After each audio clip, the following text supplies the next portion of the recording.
بسم اللہ الرحمن الرحیم۔ السلام علیکم ناظرین، امید کرتے ہیں کہ آپ ٹھیک ہوں گے۔ آج کی ہماری ویڈیو کا عنوان 11ویں جماعت کے طلباء کے لیے اور 12ویں جماعت کے فیڈرل کے طلباء کے لیے ہے، علم بدیع۔ حصہ قواعد کا یہ ٹاپک ہے۔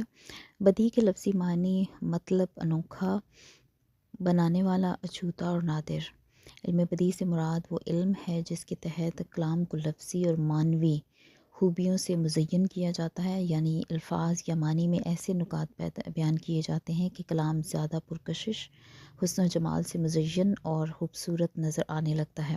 اس مقصد کے لیے اپنائے گئے طریقوں کو صنعتیں یا صنائع کہا جاتا ہے۔ علم بدیع کا انحصار دو امور پر ہوتا ہے: صنائع لفظی، صنائع معنوی۔ صنائع لفظی سے مراد وہ محاسن ہے جن کا تعلق الفاظ سے ہوتا ہے، یعنی کلام کو دیکھ کر اگر ہمارا ذہن لفظی خوبیوں کی جانب جاتا ہے تو اسے صنائع لفظی کا نام دیا جاتا ہے۔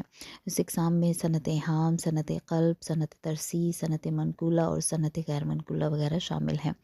صنائع معنوی سے مراد وہ محاسن ہے جن کا تعلق کلام کے معنوی حسن سے ہوتا ہے۔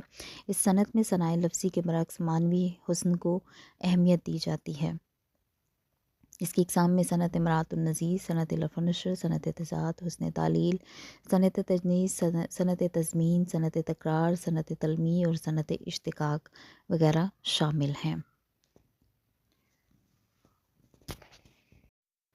تو ناظرین، سب سے پہلے ہم صنعت ایہام کا ذکر کریں گے۔ ایہام کا لفظی مطلب جو ہے وہ وہم میں ڈالنا ہے۔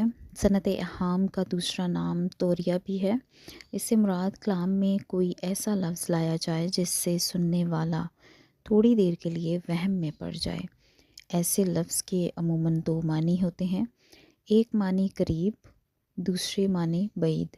سننے والے کا ذہن معنی قریب کی طرف منتقل ہوتا ہے، لیکن غور کرنے پر معلوم ہوتا ہے کہ شاعری کی مراد معنی بعید یعنی پوشیدہ ہے۔ اس کی شعری مثال دیکھ لیجئے: شب جو مسجد میں جا پھنسے مومن، رات کاٹی خدا خدا کر کے۔ یعنی اس شعر میں اگر قریبی معنی یہ ہے کہ ساری رات جو ہے وہ خدا کا نام لیتے ہوئے گزاری۔ محاورہ کے معنی ہیں بڑی مشکل سے، یعنی محاورے کے معنی میں اگر اس کو دیکھا جائے تو خدا خدا کر کے کاٹنا یہ معنی بعید ہے، بڑی مشکل سے جو ہے وہ رات کاٹی ہے، یہ معنی بعید ہیں اور شاعری کا مقصد بھی یہی ہے۔ اس کے بعد ہم آ جاتے ہیں صنعت ترسیع کی طرف۔ ترسیع میں شعر کے دونوں مصرعوں کے الفاظ باہم متوازن اور حروف و قافیہ کے اعتبار سے مساوی ہوتے ہیں اور ایک دوسرے کے مقابل آتے ہیں، یعنی بہاریں عجب اور فضائیں عجب، صدائیں عجب اور ہوائیں عجب۔ اور اسی طرح سے دوسری مثال دیکھیں کہ تیری تاخیر ہو گئی آخر، میری تقدیر سو گئی آخر۔ ان اشعار میں دوسرے مصرعوں کا ہر لفظ پہلے مصرعے کے ہر لفظ سے ترتیب وار ہم قافیہ اور ہم وزن ہے، یعنی پہلے مصرعے میں جتنے الفاظ ہیں اتنے ہی دوسرے مصرعے میں ہم وزن اور ہم قافیہ الفاظ ہیں۔ پھر ہم آ جاتے ہیں صنعت مرات النظیر کی طرف۔ صنعت مرات النظیر، مرات کا لفظی مطلب جو ہے وہ رعایت، مناسبت اور مل کر چرنے کے ہے۔ کلام میں ایک چیز کی مناسبت سے مختلف چیزوں کا ذکر کرنا جن میں کوئی تضاد نہ ہو مرات النظیر کہلاتی ہیں۔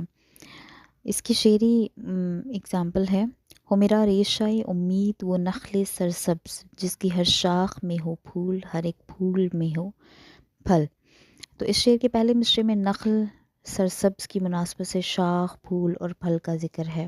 اسی طرح سے دوسری اس کی مثال دیکھ لیں: آہ کس کی جستجو آوارہ رکھتی ہے تجھے، راہ تو، راہ رو بھی تو، راہبر بھی تو، منزل بھی تو۔ اس شعر میں راہ کی مناسبت سے راہ رو یعنی مسافر، راہبر اور منزل کے الفاظ لائے گئے ہیں۔ صنعت مرات النظیر کی یہ بہت عمدہ مثالیں ہیں۔ نیکسٹ ناظرین، صنعت ہے صنعت لف و نشر۔ لف کے معنی لپیٹنا اور نشر کے معنی پھیلانا ہے۔ اسلامی اس کے معنی یہ ہیں کہ پہلے چند چیزوں کا ذکر ایک خاص ترتیب سے کیا جائے اور اس کے بعد ان چیزوں کی مناسبات اسی ترتیب سے بلا ترتیب بیان کیے جائیں، تو نشر ہے۔ اس کی دو اقسام ہیں: لف و نشر مرتب اور